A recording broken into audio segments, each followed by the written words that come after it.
The coach stopped by this place and you can see that the scenery is really great over here. We stopped here again, but the scenery looks great and it's raining.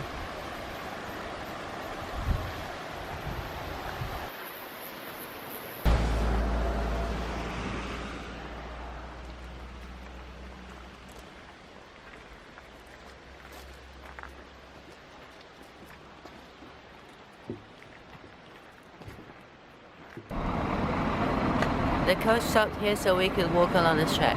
Let's go.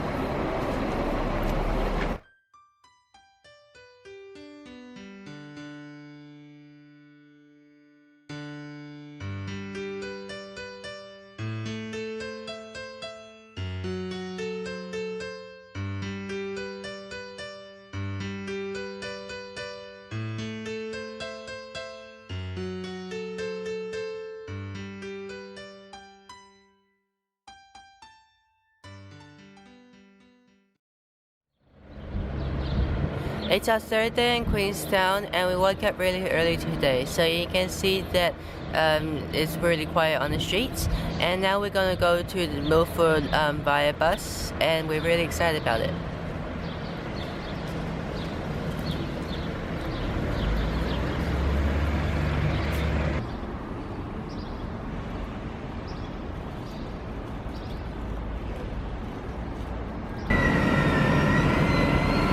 So we are now waiting for the coach to Milford, and this departs at 7 and it takes 5 hours to go to Milford.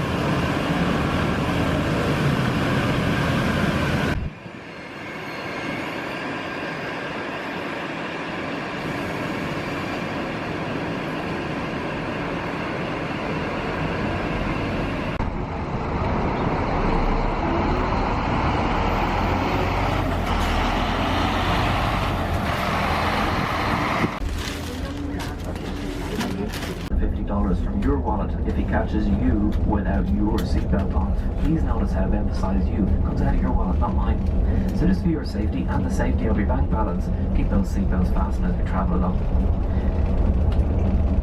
Now the second sort of important thing today is timekeeping. Thank you all so much for being on time for the coach this morning. Great start to our adventure.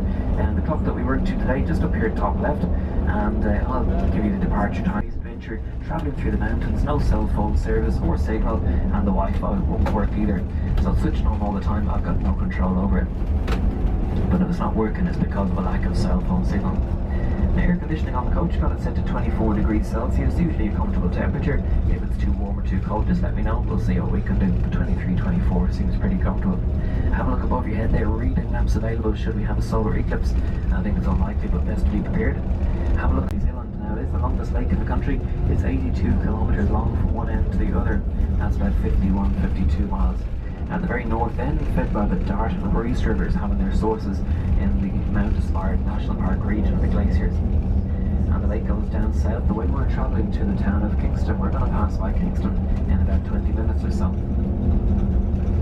Now the main body of Lake Wakatipu stretches in a zigzag lightning bolt shape. There are two bends along its length. One's back behind us there at Queenstown, another one further west near Mount Nicholas Station. So we got a zigzag lightning bolt shape on Lake Wakatipu. Before the roads are built, the farmers had no option but to use boats for transport. At one stage, over 30 steamships plied the trade along Lake Wakatipu. They served the farmers and communities along its shores. They travelled to Kingston, the south end of the lake, transferring everything onto a steam train I'll tell you about later. Of the steamships, only one of them remains in operation. She's 106 years old later this year, the Earl's steamship, and she was launched in 1912, same year as Titanic, but she's doing a wee bit better.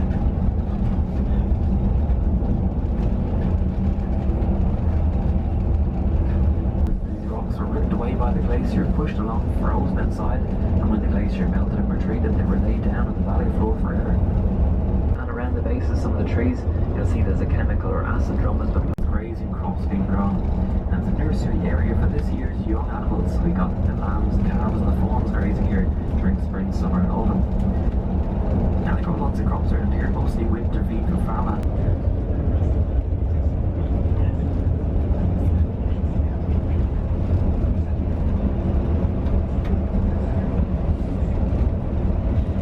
Through tunnel into Milford Sound itself to generate electricity or release down the Waiau River itself. Those concrete control gates, the tree is blocking them at the moment, but it is the start of the Kepler track as well. And if you have a look to the right hand side, just on this corner here, you'll see a real interesting building. That there is Te Anau's wedding chapel. So if you meet the person of your dreams, or if you'd like to renew vows, give me a tap on the shoulder later. Elvis is alive, he lives here in Te Anau. I spotted him here just a couple of months ago around Halloween, I think that we stopped at. So if you'd like to wander down, grab a few pictures, looking west towards the Kepler Mountains, a couple of rainbows forming, a little bit of drizzle over there too, so it's well worth a wander down here to grab a few little pictures. Now we're going to hang a right here onto the main street of Te Anau. As we do have a look left, you'll see a sculpture of a strange looking bird, bright blue feathers, bright red beak. Sadly, some other bird keeps pooing on its head, but never mind, that's good luck. It's called the Take. I'll tell you its story a bit later. But if like me you're kind of hungry, food options here in Te Anau. On the left here, miles better pies, literally miles better pies. The venison pies in there are amazing, and apparently they will trade pies for cash.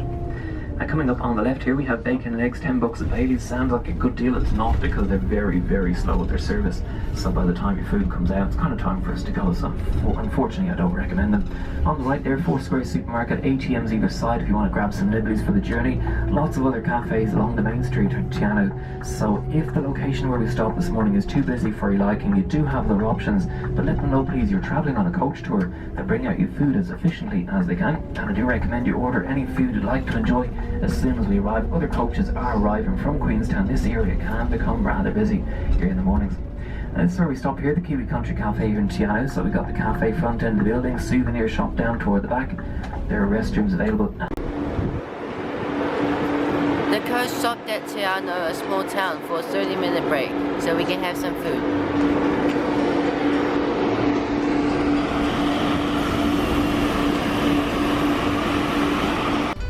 Let's go to the Lake Te Anau.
Lots of stuff.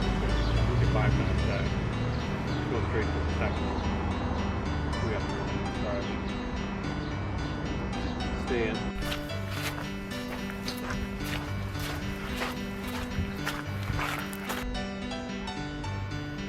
This is Lake Te Anau. It's the largest lake in the South Island and the second largest lake in New Zealand.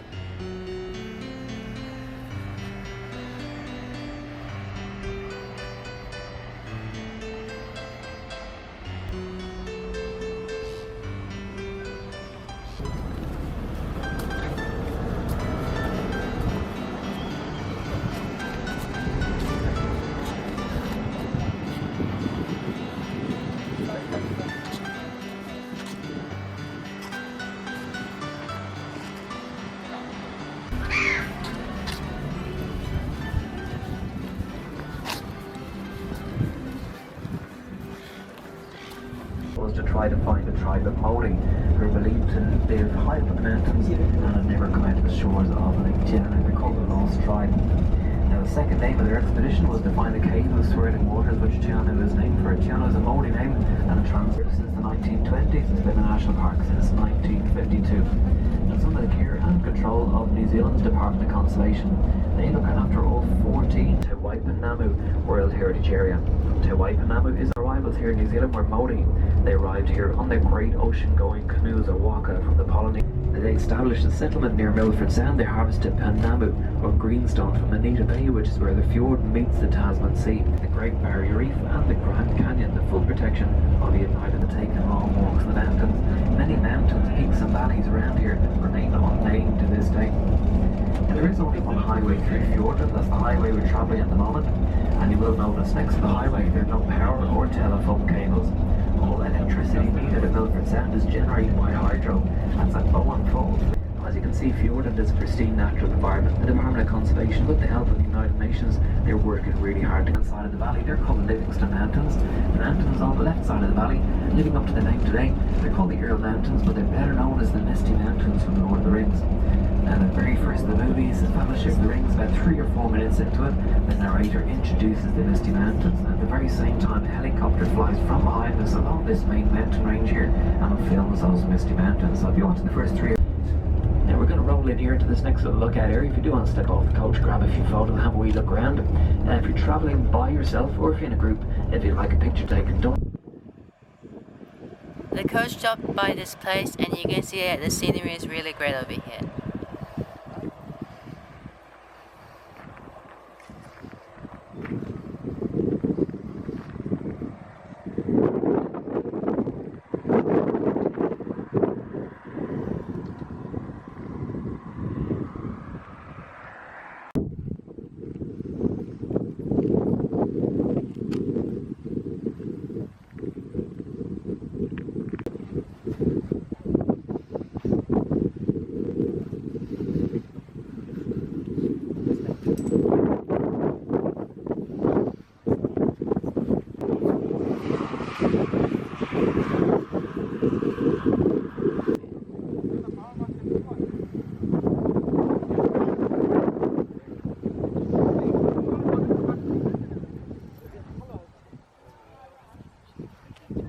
That cold south wind we get during the winter is slowed down by the mountainous terrain. It doesn't have the same cold bite at the centre of the valley, or at the edge of the valley, excuse me, as it would in the centre.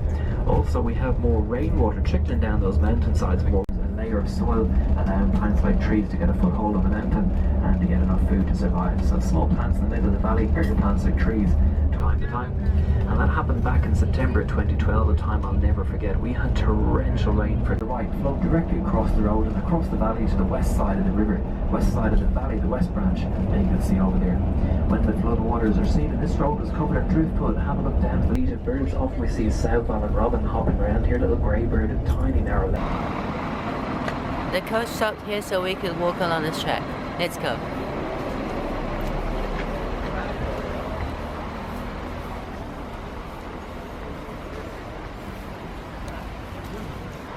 You can see it started to rain.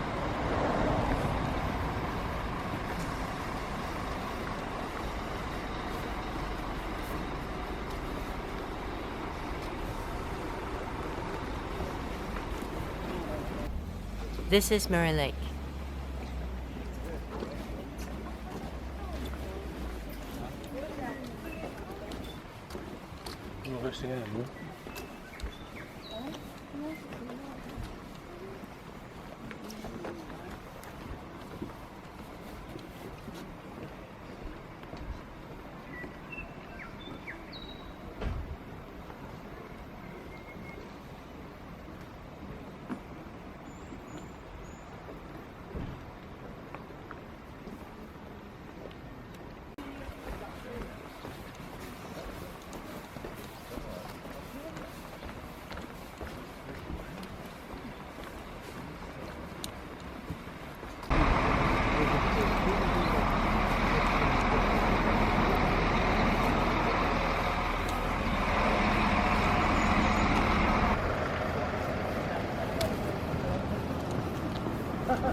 Sea level. Now from there you follow the Rootburn River right down to the road end near the town of Glenorchy. That's about an hour's drive from Queenstown. If you have a vehicle with you, do recommend drive on it and start of the track, wander along. It's beautiful Western day like we're experiencing. But you folks on the right hand side, now we're just about to negotiate a really narrow section of road. It goes down to one lane here from time to time. Downhill traffic here in New Zealand gives way to uphill traffic. So just in case we have to stop suddenly to let a bigger vehicle through, please make sure that you've got your seatbelt securely fastened on tiptoe earlier.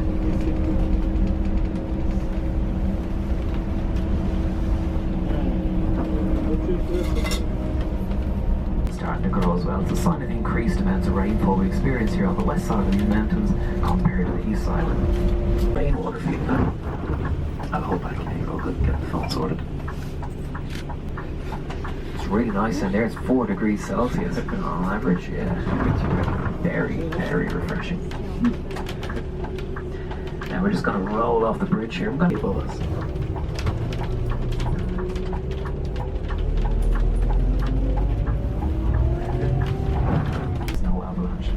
So Milford Sound was isolated for 6 days, and the people that we brought in the previous day, well, they were kind of stuck in there for 6 days. And you might have thought, well, maybe they didn't have a great time. They had an awesome time because of that. And it's a U-shaped valley, so you can see quite steep. Down by a big glacier that advanced in the opposite direction to its way over our heads, carving out this upper Hollingford Valley. Got around where the divide is, took a left-hand turn, and it carved out we're just about to join. So there is the mist, you can see that valley. It's a hack many months for it to melt away. New Zealand being pushed up out of the ocean at a rate of about a centimetre per year, the fastest growing mountains in the world. Evidence of the ocean floor. Coming up on the left hand side, you'll see this mountain ridge, and you can see all the different layers in that rock. And that's the original ocean floor, but as you can see, it's been tipped up almost vertical by collision of plates of the Earth's crust. Now we're just going to roll in here as this guy's going to move out. The other coach drivers don't like going in here. They reckon you can't turn a coach. I'm just about to demonstrate otherwise.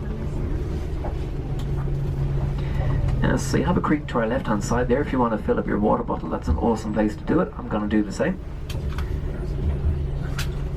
Just watch your step when you're heading down. The rocks may be a little bit slippery, please, no bust dangles, so just watch out. Now to the right of us there, it should clear in a couple of seconds, I'd imagine. You should be able to see a little.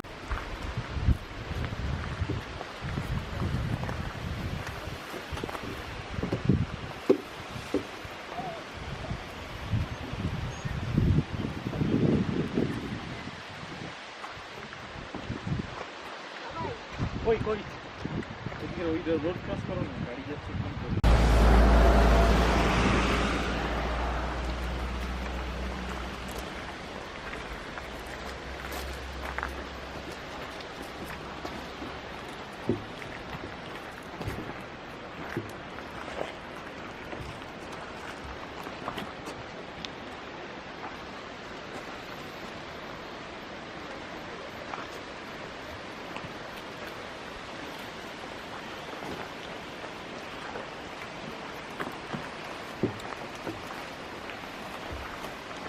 We stopped here again, but the scenery looks great and it's raining.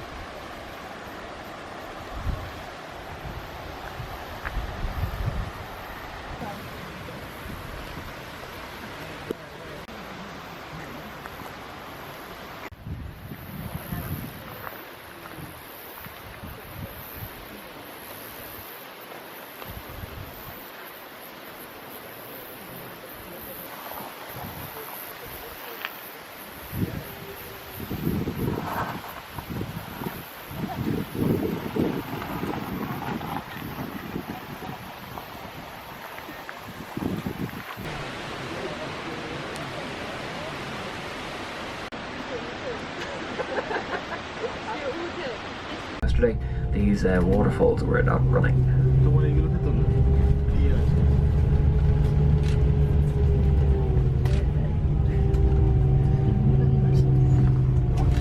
Here's to clear a path through it, and the walls of snow on either side of the coach were about twice the height of the coach. There's a huge amount of snow tumbled in here. It's not McPherson Glacier, really clear to see there. It's quite nice and warm when it is cold outside. Sadly, the Kia is endangered. Recently on the coach are missing. My other coach that we saw this morning, it was proof, as you can see. Internal height in the tunnel 3.81 metres. We're 3.84 metres tall. We're too tall. So if you feel a bit crashing and bang in a couple of seconds, that's me losing my job. Here we go. Phone's in. How about the back? Let me know. Yeah. Got the air conditioning pod. Nah, I'm only kidding. We're 3.79 metres tall. We've got 2 centimetres to play with. But kia ora, welcome to the Homer Tunnel. So at the moment we are 940 metres above sea level. This is the highest point on our journey today.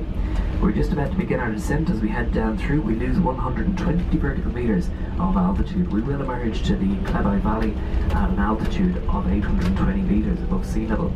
So the tunnel itself, one point of this tunnel, there are roadworks. Now I don't know how you feel about roadworks, I hate them. So I've got my eyes closed here behind my dark glasses. Hopefully I remember which way this road goes. I think it goes to the right. See how we go. But I do urge you to close your eyes. Don't open them until I tell you. Now if I hear any oohs, ahs and wows as we exit the tunnel, I'll know that you're cheating. You're going to have to walk from here. Now, it's a very pleasant walk. It's downhill. We've got Lister Cruise. Keep those eyes closed for a second. Roadworks, I think that goes right here. See how we go. Righto, so turn your head to left and open your eyes. Kia ora, welcome to the Clevi Valley. A bit of cloud forming around here. And yeah, it should hopefully stay away from us. It seems to be coming up the valley. But yeah, it's called the Valley of 1,000 Waterfalls here. So I order you, or I challenge you, that's the one, to count all the waterfalls that you see between here and the fjord of Milford Sound. You'll run out of fingers and toes for sure. Now the reason it's so sensitive to water, if we were to come here before this rain started, there would be no waterfalls, just a couple of tiny little trickles. But from the time it starts raining, we circular bowl or basin here at the head of the valley, and it's called a cirque. It's known to some people as a neve. Now this is a snow collection area for a glacier. Now during the ice around us, so a glacier forming up here around where the waterfalls are to the left, and pushing its way down through here, carving out this U-shaped valley, heading out towards the ocean.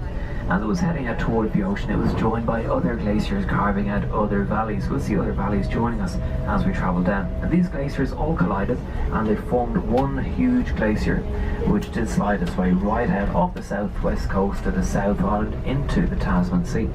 But as the glacier was grinding its way through the rock in the South Island, it eroded its way to below sea level. So sliding right out into the ocean till about probably 15-20.